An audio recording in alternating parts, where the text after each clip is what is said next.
Naka-jackpot kasi.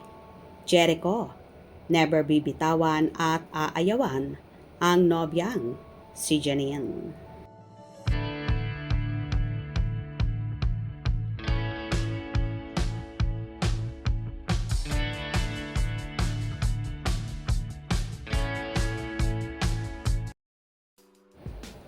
Halos magdadalawang taon nang magkasintahan sina Jericho Rosales at Janine Gutierrez.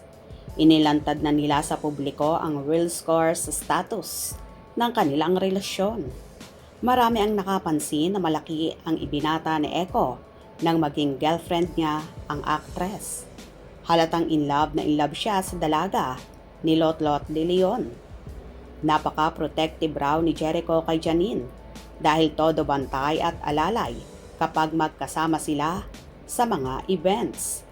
Pero may mga bashers naman ang nagsasabing sa hiwalayan din daw mauuwi ang relasyon ni Janine at Jericho.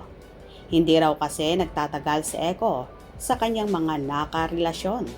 Kahit na nga nagpakasal pa sila ni Kim Jones, ay naghiwalay pa rin sila.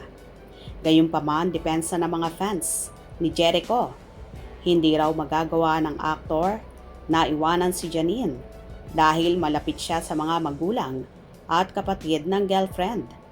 Maliban na lang kung si Janine na ang unang umayaw at bumitiw sa kanilang relasyon. For sure, hindi talaga kaya ni Echo na bitawan pa ang dalaga dahil daig pa nga ang jackpot sa loto. Bukod sa super sexy, super ganda, abay, napaka-humble pa ni Janine na kahit pang malakasan ang aktingan, hindi pa rin siya nagbabago. Palagi pa rin nakatungtong sa lupa ang mga paa niya.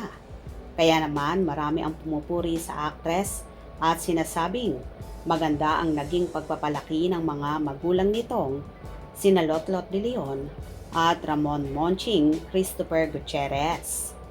Anyway, umaasa ang buong kapanihan ng Econin na balang araw ay sa kasalan na rin mauuwi ang lovely couple. Bukod kasi sa swak na swak ang kanilang personality, kitang-kita naman sa kanila na pareho silang in love sa isa't isa at feeling mag-asawa na nga ang peg ng Econin na hindi na nga kayang mapaghiwalay pa. Gumagawa rin sila ng paraan at quality time para sa isa't isa para mas lalong tumibay ang pundasyon ng kanilang pagmamahalan. Kayo ba happy sa nagaganap sa Econin ngayon? Kung nagustuhan nyo ang video na ito, comment down below.